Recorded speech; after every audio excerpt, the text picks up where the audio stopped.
నా సాక్ష్యం ఏంటంటే నేను దేవుని సేవ చేస్తున్నాను.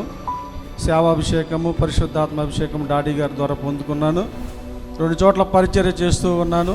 దేవుడు తన శక్తితో నన్ను నిలబెట్టుకుని ఎక్కడ కూడా పరిచర్యలో ఆటంకం కలగకుండా దేవుడు నన్ను ఎంతగానో ముందుకి సాగిస్తూ ఉన్నాడు. దేవుడు నాకు మంచి మందిరాన్ని కూడా ఇచ్చాడు. దేవుని స్తోత్రం, హల్లెలూయా. మరి మందిరం కట్టుకున్నాను, బలంగా సేవ చేస్తున్నాను.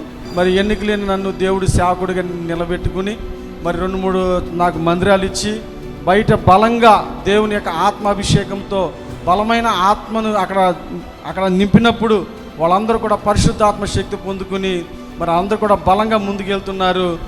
పాస్టర్ గారు మాకు రండి వాక్యం చెప్పండి, మాకు రండి వాక్యం చెప్పండి అని చెప్పి 4 కాదు, ఇప్పుడు దేవుడు 10 మీటింగ్లకి నన్ను బుక్ చేశాడు. నా కోసం బాగా ప్రార్థన చేయండి.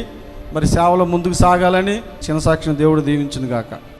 విజయవాడలో దహించు అగ్ని సేవకుల కూడిక జనవరి 20వ తేదీన ఉదయం 10 గంటల నుండి ప్రారంభించబడును.